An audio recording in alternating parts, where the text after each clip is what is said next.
Assalamualaikum warahmatullahi wabarakatuh. Bismillahirrahmanirrahim. Alhamdulillahi rabbil alamin. Wa afdalus salati wa atammu taslimi ala sayyidina Muhammadin wa ala alihi wa sahbihi ajmain. Rabbi shrah li sadri wa yassir li amri wahlul 'uqdatam min lisani yafqahu qawli. Subhanaka la ilma lana illa ma 'allamtana innaka antal alimul hakim.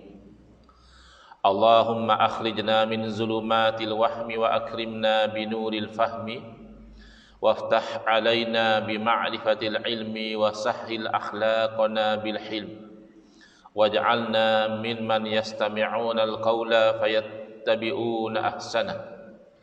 Allahumma ati nufusana taqwaha wa zakkiha anta khairu man zakkaha anta waliyuha wa maulaha.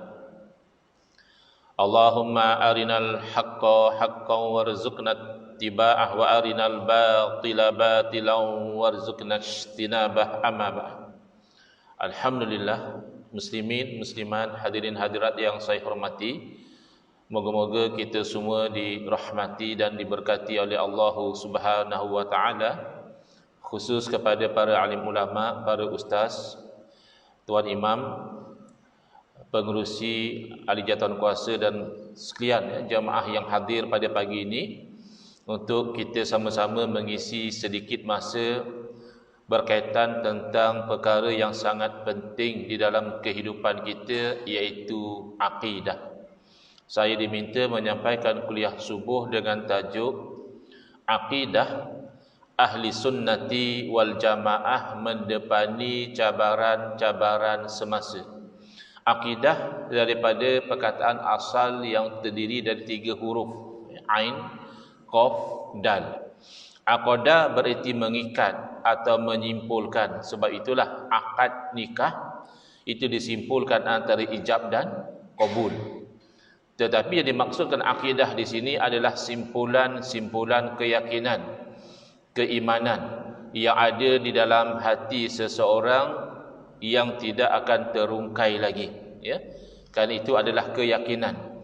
Maka ahli sunnati wal jamaah ada 3 perkataan. Pertama ahlun, kedua as-sunnah, dan yang ketiga adalah al-jamaah. Ahlun boleh jadi dengan makna keluarga, ahlul bait. Boleh jadi dengan makna penduduk, ya, ahlul jannah misalnya, penduduk syurga. Ahlul sandakan, ya, penduduk sandakan. Boleh jadi ahlun dengan makna pengikut, seperti ahlus sunnah berarti pengikut sunnah. As-sunnah adalah at-tariqah, jalan. Sama ada jalan itu baik atau jalan itu buruk, dari segi bahasa dinamakan sunnah. Tetapi dari segi istilah, sunnah hanya jalan yang baik. At-tariqatul mardiyatul masdukatu fid din. Jalan yang diredai, yang dijalani di dalam agama. Dan tentulah dalam perjalanan ini yang paling basic adalah keyakinan. Makanya ahli sunnati wal jamaah berkeyakinan, berakidah, beriman sebagaimana keyakinan, akidah, imannya para rasul alaihimus salatu wassalam, sebagaimana imannya orang-orang Islam semenjak daripada zaman Nabi Adam alaihissalam sehingga hari kiamat. Akidah ahli sunnah wal jamaah tidak berubah. Walaupun syariat, ya, kita tahu syariat seorang rasul boleh jadi berbeza dengan rasul yang lain, sehingga dibincangkan dalam ilmu usul fiqh, ilmu mengeluarkan hukum hakam. Adakah syariat nabi-nabi yang terdahulu menjadi sumber hukum atau tidak untuk umat Nabi Muhammad sallallahu alaihi wasallam? Tapi kalau akidah tidak perlu bincang, kerana akidah itu akidah yang sama. Walaupun begitu, keyakinan ini sentiasa juga berdepan dengan cabaran, sama ada cabaran silam ataupun cabaran semasa. Maka yang boleh membentenginya hanyalah akidah ahli sunnati wal jamaah. Akidah selain daripada itu, iaitu akidah ahli bid'ah, itu tidak akan mampu membentengi kita daripada ancaman yang pelbagai. Apabila kita sebut akidah, apabila kita sebut keyakinan, maka tidak dapat tidak, nombor satu kita kena faham Akidah terbina atas dalil yang yakin. Kerana yang yakin tidak boleh terbina di atas yang sangkaan. Sebab itu di dalam akidah, dalil-dalil yang diterima dari segi periwayatan adalah yang mutawatir, yang sampai kepada kita oleh perawi yang begitu ramai, sekira-kira kita sudah tidak ragu-ragu bahawa memang itulah daripada Nabi sallallahu alaihi wasallam. Mutawatir sahaja tidak memadai, mesti juga yakin dari segi makna. Ya, kerana dalil itu boleh jadi nak tanya ini memang daripada Nabi SAW atau bukan. Kalau mutawatir tidak ragu-ragu, memang daripada Nabi sallallahu alaihi wasallam. Tetapi soalan yang kedua, yang daripada Nabi SAW ini bermaksud apa? Lafaz dalam Quran ini makna apa? Lafaz dalam hadis makna apa? Yang itu masih jadi boleh ada keraguan. Kerana bahasa ini ada kalanya maknanya jelas, tidak ragu-ragu, ada kalanya maknanya samar-samar, ada keraguan. Yang samar-samar inilah walaupun ayat Al-Quran di sisi ahli sunnati wal jamaah tidak dijadikan dalil dalam akidah. Itu kita kena faham. Kerana cabaran semasa, ada orang membawa akidah-akidah yang bercanggah dengan ahli sunnati wal jamaah. Alasan dia, saya pegang Quran dan sunnah. Saya berpegang dengan Quran dan sunnah. Lalu mereka itu menepikan bahawa ada ayat-ayat Al-Quran yang maknanya tidak jelas. Tiba-tiba mereka jadikan dalil akidah. Itu bukan cara ahli sunnati wal jamaah. Baru-baru ini saya ada terbaca di dalam komen Facebook, di mana satu orang dia komen, dia kata saya dalam akidah pegang Quran sunnah. Betul. Tapi komen hujung tu yang kita kurang sedap hati, saya tidak guna akal, kata dia. Dalam akidah saya pegang Quran sunnah, tetapi saya tidak guna akal. Ya. Ini orang tidak faham apa makna berpegang dengan Quran dan sunnah. Senafas dia mengaku bahawa dia berpegang dengan Quran dan sunnah, dalam nafas yang sama dia membatalkan dakwaan dia apabila dia mengatakan dia tidak guna akal. Kerana kalau dia benar-benar berpegang dengan Quran dan sunnah, pasti dia menggunakan akal. Kerana Quran dan sunnah lah yang memerintahkan manusia menggunakan akal kurniaan Allah Ta'ala. Kalau tidak digunakan akal kurniaan Allah, apa beza manusia dengan binatang? Manusia mulia bukan kerana kekuatan. Binatang-binatang di rimba jauh lebih kuat daripada kita, jauh lebih laju berlari dari kita, jauh lebih besar saiz badan dari kita. Tetapi walaqad karramna bani Adam, kami telah muliakan anak Adam. Tidak lain tidak bukan faktornya adalah anak Adam ini ada akal. Maka kalau tidak menggunakan akal, Quran marah. Afala ta'qilun, kenapakah kamu tidak menggunakan akal? Kalau tidak berfikir ditempelak, afala tatafakkarun, kenapakah kamu tidak berfikir? Bahkan dalam diri kita sendiri ini disuruh berfikir, wa fi anfusikum afala tubsirun. Dan di dalam diri kamu pun sudah ada tanda kewujudan Allah, sudah ada tanda kekuasaan Allah, sudah ada tanda keesaan Allah, maka kenapakah kamu tidak perhatikan? Maka itulah akidah ahli sunnati wal jamaah, akidah yang terasas atas dua jenis dalil. Pertama dalil naqli, Quran dan hadis. Yang kedua adalah dalil akli. Jadi kalau orang itu mendakwa saya dalam akidah tidak guna akal, ini orang sudah menyeleweng dari akidah ahli sunnati wal jamaah, dan oleh itu menyeleweng daripada Quran dan sunnah. Kenapa tidak? Kerana di dalam Al-Quran dan Sunnah sendiri Allah Subhanahu wa taala menyuruh kita menggunakan akal, dan ketika Allah Subhanahu wa taala membuktikan tauhid dan menolak syirik, Allah Subhanahu wa taala juga menggunakan dalil akli. Ingat ya, yang mendabik dada saya pegang Quran Sunnah, saya tidak guna akal, kamu sebenarnya sedang melawan Quran dan Sunnah. Dalam Al-Quran, ketika mana Allah ingin membuktikan tauhid dan menolak syirik, Allah berfirman, "Lau kana fihi ma alihatun illallahu lafasadata kalaulah ada pada kedua-duanya, yakni langit dan bumi, alihatun illallah, Tuhan-Tuhan yang banyak selain daripada Allah, la fasadata, nescaya binasalah langit dan bumi. Kalau kita faham ayat ini, kita tahu itu adalah dalil akli, itu adalah dalil akal. Kenapa? Kerana Allah berfirman, kalau ada di langit bumi Tuhan-Tuhan yang banyak. Adakah Tuhan banyak? Jelas tidak. Tuhan tidak mungkin banyak. Tapi kenapa Allah berfirman kalau Tuhan banyak? Bermakna Allah menyuruh kita membayangkan sahaja dengan akal. Kalau dengan realiti, ya Tuhan tidak banyak. Tapi cuba bayangkan dengan akal, Tuhan lebih daripada satu. Tak perlu kata Tuhan 10 lah. Tuhan ada 2. Kan akal tidak boleh terima. Kerana yang dikatakan Tuhan itu pastilah maha berkuasa, maha berkehendak, maha mengetahui, maha segala-galanya. Bila ada 2, yang maha ini tidak berlaku. Terpaksa compete, terpaksa bersaing. Kalau Tuhan sama Tuhan bersaing, la fasadata, nescaya binasa langit dan bumi. Maka akal akan menghukum bahawa Tuhan lebih daripada satu itu mustahil.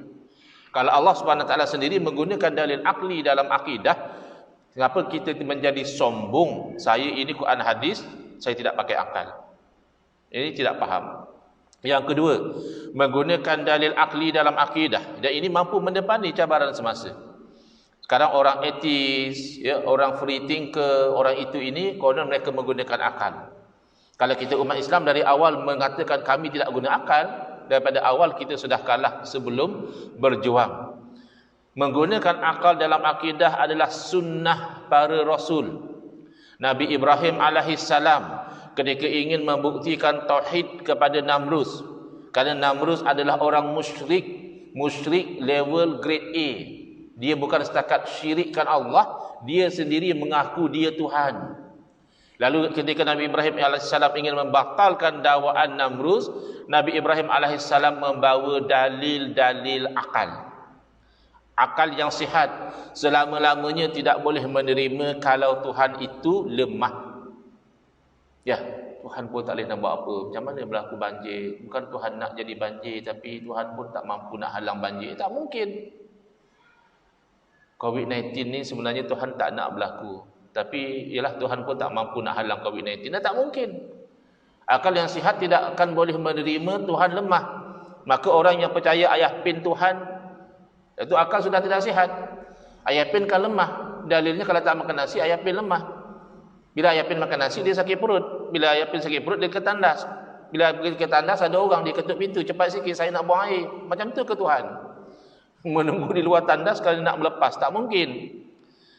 Jadi oleh kerana Namrud ini lemah, Nabi Ibrahim AS menggunakan dalil akal, memberitahu kamu bukan Tuhan. Kalau Tuhan mesti berkuasa. Rabbiyallazi yuhyi wa yumit. Tuhan saya adalah Tuhan yang menghidup dan mematikan. Tapi Namrud sama ada akalnya tidak cerdik atau dia sengaja degil, dia mengatakan ana uhyi wa umit. Kalau setakat hidup mati saya juga mampu. Lalu dia panggil 2 tahanan, satu dia suruh bunuh, satu dia suruh lepaskan. Konon yang dia bunuh dia telah matikan, dan yang dia lepas dia telah hidupkan.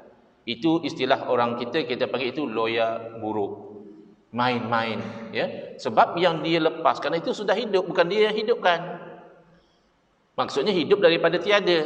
Kalau memang hidup daripada tiada, jangankan kata seorang manusia, seekor nyamuk pun Namrud tidak mampu hidupkan. Jangan kata Namrud, saintis-saintis yang hebat di zaman sekarang pun tidak mampu menghidupkan apa-apa. Mereka hanya mampu usaha selamatkan nyawa. Habis itu bayi tabung uji. Bayi tabung uji itu kan mereka bukan. Bayi tabung uji sperma Allah cipta. Ovum Allah yang cipta. Cuma mereka ambil, gabungkan di luar rahim, itu saja. Tapi oleh kerana Namrud tidak mampu capai akalnya ke situ atau sengaja dia degil, maka Nabi Ibrahim alaihissalam membawa hujah dalil akal yang lebih jelas. Fa innallaha ya'ti bisyamsi minal masyriqi fa'ti biha minal maghrib. Allah Ta'ala Tuhan, Allah Maha Berkuasa. Allah menerbitkan matahari daripada timur. Kalau kamu betul Tuhan, mestilah kamu juga berkuasa. Maka sila terbitkan matahari dari barat. Fabhitalladzi kafar. Maka orang kafir itu terbungkam, tidak boleh menjawab. Bahkan dalam mengajar tauhid. Sayyiduna wa habibuna Muhammad sallallahu alaihi wasallam, baginda juga menggunakan dalil akal. Akidah ahli sunnah wal jamaah adalah perbuatan makhluk, usaha ikhtiar, segala kainat yang berlaku ini, hujan, banjir dan sebagainya, hakikatnya tidak memberi bekas, yakni tidak memberi kesan. Dengan arti kata makanan hakikatnya tidak mengenyangkan, yang mengenyangkan adalah Allah. Ubat tidak menyembuhkan, yang menyembuhkan adalah Allah. Api tidak menghanguskan, yang menghanguskan adalah Allah. Habis kita makan ketika lapar, itu asbab, cause and effect. Ya, kalau kita sakit berobat, ya sama juga, itu asbab. Asbab tidak bercanggah dengan tauhid. Kalau kita nampak api, jangan terjun, haram hukumnya. Walaupun api tidak menghanguskan, tapi kita kena ambil kira asbab. Satu orang misalnya atas nama hakikat tauhid menikam kawan dia, bila dibicara di mahkamah dia kata yang arif tidak boleh hukum saya, yang melukakan bukan saya, itu Allah. Ya, itu hakikat tauhid. Tapi dari segi syariat, kamu telah mendatangkan sebab luka, maka kamu itu akan dihukum bersalah mencederakan kawan kamu. Begitu akidah Ahlussunnah wal Jamaah. Lalu Nabi SAW nak mengajar kepada umat Islam bahawa penyakit sebenarnya daripada Allah, dengan sabda baginda la adwa wala tiyarata wala safara dan seterusnya. Tidak ada jangkitan penyakit, tidak ada kesialan pada burung, tidak ada kesialan pada bulan Safar dan sebagainya. Lalu satu orang Badawi agak kurang faham. Maklumlah orang kampung Badawi, jaga unta, jaga kambing, tiba-tiba nak belajar akidah, slow sikit dia faham. Lalu tak bagusnya Badawi ini bila tidak faham, dia tanya. Dia bukan mengumpat Rasulullah di belakang, tidak, dia tanya direct. Ya Rasulullah, macam mana tidak ada jangkitan? Ada beberapa ekor unta yang sihat. Ialah Badawi otak dia kira unta kambing. Dia ada beberapa unta yang sihat, lompat sana lompat sini. Masuk seekor unta yang berpenyakit, akhirnya yang sihat semuanya berpenyakit. Nah, jadi orang Badawi sepertinya tak boleh connect bahawa yang Nabi SAW nak ajar tu tauhid, bukan nak ajar asbab. Ya. Lalu Nabi SAW menggunakan dalil akal untuk memahamkan tauhid kepada Badawi dengan sabda baginda faman addal awal. Kalau memang penyakit dengan jangkitan, maka siapakah yang menjangkiti unta yang mula-mula sakit? Kata kamu penyakit mesti dengan jangkitan. Habis unta yang mula-mula sakit jangkit daripada siapa? Oh, baru orang Badawi itu faham. Masya Allah, tabarakallah, benar sekali tauhid yang diajar oleh Nabi SAW, bahawa sebenarnya tidak ada jangkitan. Yang dikatakan jangkitan itu hanya asbab. Di hujung hadis Nabi SAW memberi panduan asbab, panduan kita berinteraksi dengan cause and effect. Ya, iaitu larilah kamu daripada orang yang penyakit kusta, umpama kamu lari daripada singa. Itu barulah asbab. Maknanya dari segi asbab kita kena jaga. Yang katakan penjarakan, yang katakan sanitize tangan, itu hanya asbab. Nak kena juga. Kan begitu. Tapi yang kesana kemari, takdir Allah tak kena juga. Tak kena Covid, mati kerana lain. Yang Covid pun ada yang selamat.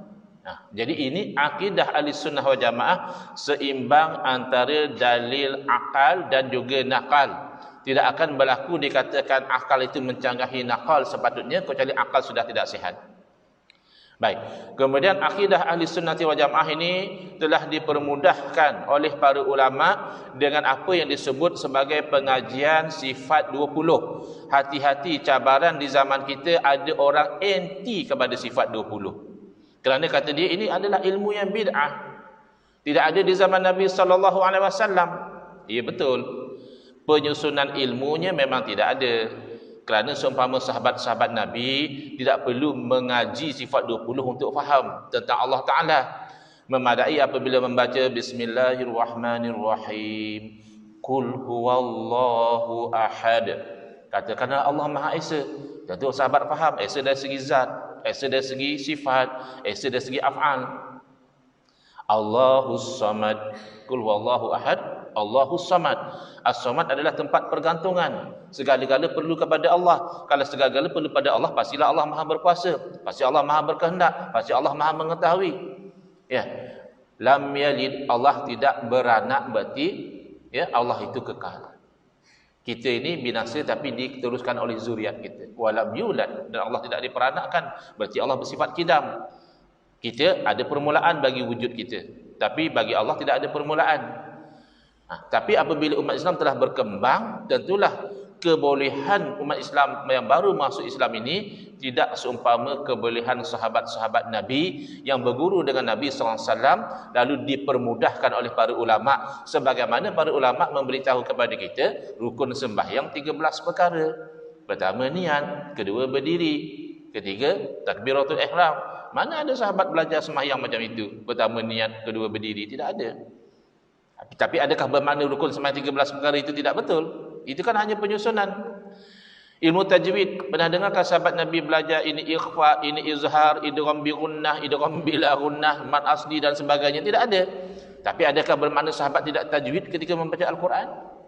Makhrajnya tidak betul, panjang pendeknya tidak tepat, pasti lebih hebat lagi. Maka datangnya penyusunan ilmu kemudian tidak membatalkan bahawa ilmu itu telah ada di zaman Nabi sallallahu alaihi wasallam. Saya pernah ditanya ketika saya berkuliah di hometown saya asal negeri Terengganu. Saya berkuliah di Kuala Terengganu, datang satu soalan, ada 3 soalan, salah satunya dia bertanya, "Ustaz, tidakkah salafus soleh menolak sifat 20?" Salafus soleh, generasi umat Islam yang awal yang baik-baik, sahabat Nabi, tabi'in, tabi'in, mereka ini kan menolak sifat 20. Saya jawab mustahil. Tidak akan mungkin salafus soleh menolak sifat 20. Kalau kamu katakan salafus soleh tidak memahami akidah melalui sistem sifat 20, itu betul. Tapi kalau kamu katakan salafus soleh menolak sifat 20, mustahil. Kerana menolak setiap satu daripada sifat 20 menjadikan orang yang menolak itu kafir, terkeluar dari Islam.